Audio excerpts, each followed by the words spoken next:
EMDR, or eye movement desensitization and reprocessing, is a psychotherapy treatment technique. It was in 1987 when Dr. Francine Shapiro was walking in a local park and realized that eye movements appeared to decrease negative emotions she had been experiencing with her own distressing memories. She hypothesized that eye movement had desensitizing effect on a traumatic memory. Today, EMDR is used to treat such things as post-traumatic stress and help with symptoms associated with phobias like anxiety, which we will be focusing on in this presentation. In the case of phobias, the claim is that EMDR is an effective treatment and works by desensitizing an individual's response to a memory associated with a traumatic event that led to their fear. For example, perhaps when you were young, you were bitten by a neighborhood dog. In some cases, the brain doesn't process that event, and the trauma results in a phobia of all dogs. And every time you see a dog, you feel as though you're reliving that moment when you were young and the dog bit you. The phobia is rooted in a traumatic event. EMDR treatment is designed to help you process the traumatic memory by desensitizing your fear response with the combination of rapid eye movement and recalling the event in detail, therefore resolving the trauma that previously triggered fear so you can move forward with your life in a positive direction. When Dr. Shapiro started her research, the first study followed only 22 individuals, but results were positive. From what we know of the brain, systems are in place to help process stressful and dangerous events. Sometimes individuals who experience trauma are unable to process that event naturally, and they'll feel as if they were reliving the event over and over again, even if time has passed and that current situation is dissimilar to the original event. This can cause debilitating stress on an individual, both mentally and physically, known as post-traumatic stress. In the case of phobias, if the fear response is rooted in a memory of a stressful or traumatic event, then the side effect is similar to post-traumatic stress. There have been a few randomized control studies conducting EMDR therapy combined with other treatment methods. Almost all studies have shown significant improvement with the experimental groups receiving EMDR, so it is our belief that EMDR therapy is effective when combined with other treatments.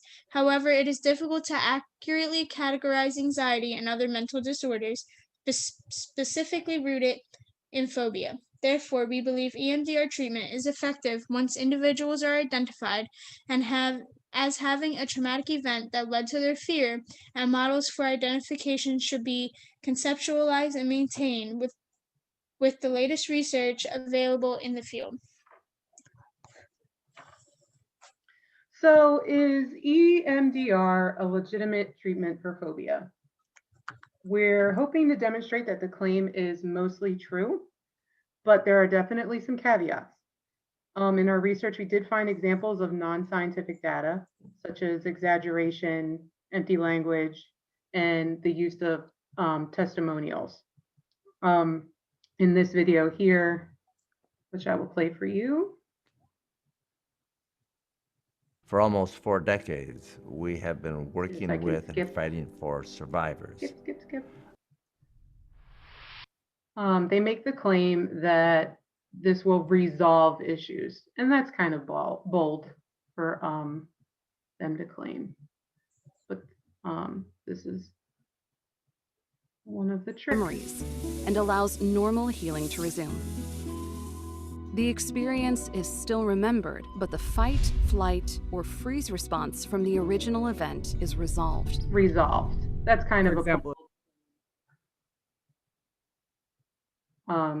You can also buy equipment for EMDR therapy online. You don't need licensure for the low price of $400. And here there is a website you can go to administer EMDR therapy yourself. There is a disclaimer with this website. Always seek the help of qualified mental health professionals, but if you feel like this is something you can teach yourself, I feel like it might take away from its validity, but we're hoping to prove that EMDR treatment itself is a valid treatment when it follows a scientific, rigorous process. So again, this is because there's little known about how the treatment works. And there are imitations of treatment that don't follow Dr. Shapiro's 8-phase model, which we'll explain in detail in the next few slides. You should not be getting treatment from your neighbor, the mechanic. You ask them for car advice, and your primary care provider is who you ask about your phobias. Personal testimonials should never be taken at face value in place of scientifically reviewed research. So if we consider the test of science, EMDR does present as a scientific form of treatment. Dr. Shapiro's original study and other studies that followed allowed risky tests in which good science presented statistical analysis to verify results. Claims are not vague, and the test designs presented comprehensive measurement techniques with logical approaches.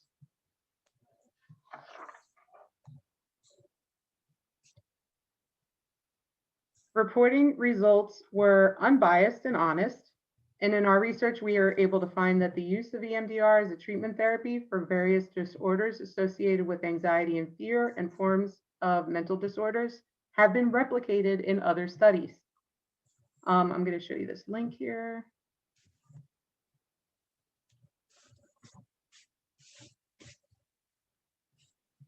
One of the randomized control studies, specifically by Tricari.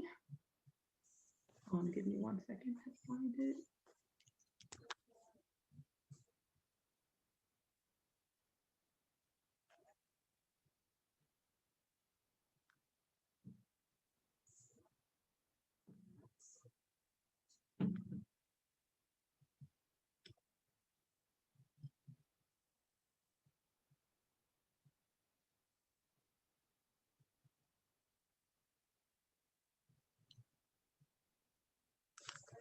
So this link was great because it showed us a bunch of different studies that have been peer reviewed and published in some cases.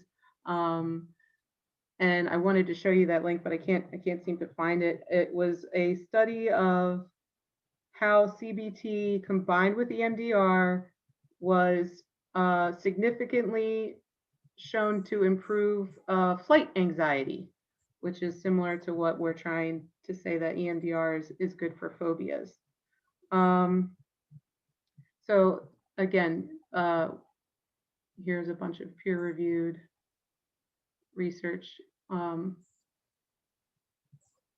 studies that you can link to.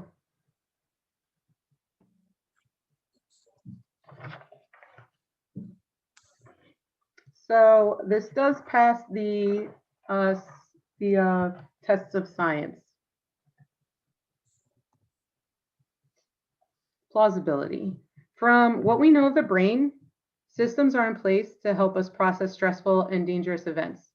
However, sometimes individuals who have experienced trauma are unable to process the event naturally, and they'll feel as if they're reliving the event over and over again, even if time has passed and the current situation is dissimilar to the original event. This causes debilitating stress on an individual, both mentally and physically. The scientific community calls this post-traumatic stress.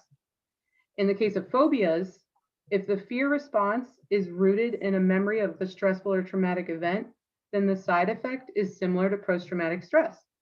We also know that there are cognitive treatments to help with post-traumatic stress, like cognitive behavior therapy. EMDR suggests that the combination of rapid eye movement and a therapeutic approach similar to CBT, in which the underlying event is recalled in detail, the brain learns to effectively process the phobia into something more manageable, lessening negative responses like anxiety and fear.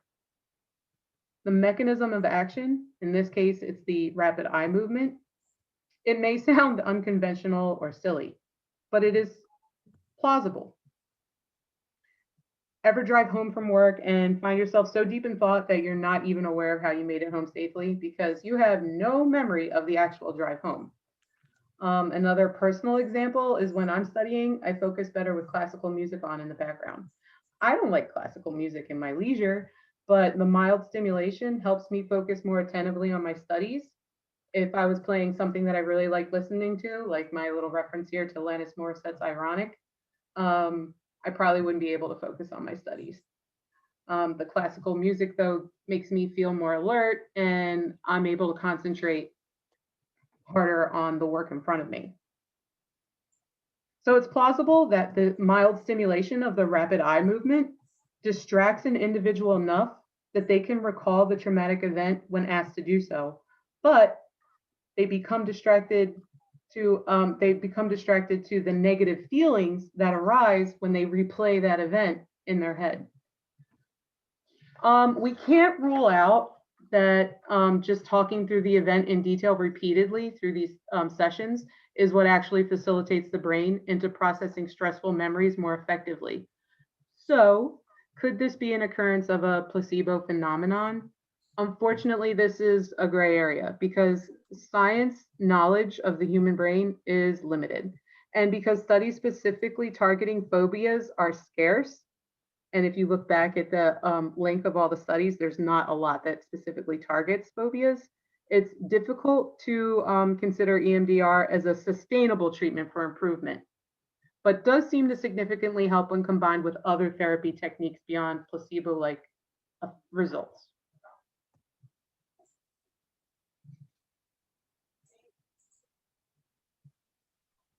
So the effectiveness, though the research on EMDR and its efficacy on phobia treatment is limited, results show that it is beneficial to individuals with similar fear and anxiety disorders when combined with other treatment therapies such as CBT. Dr. Shapiro's 8-phase design model is replicated with EMDR treatment. During the history and client preparation phases, recipients are identified and evaluated.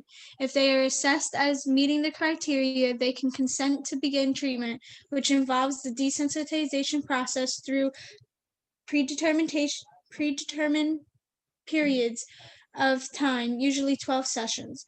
Rigorous science-based tests have proven this model effective enough that EMDR is conditionally recognized as an approved treatment method by the APA Berkman 2014.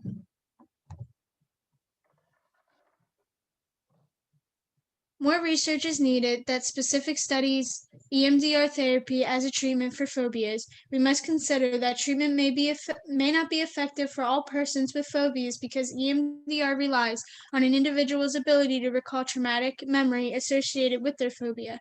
For example, if you have a fear of clowns, but you're not sure why, EMDR will not be effective form of treatment. It would be in your best interest to avoid movies like Stephen King's It. In all seriousness, if you suffer from a phobia not rooted in memory, there is more than likely a form of treatment that can help.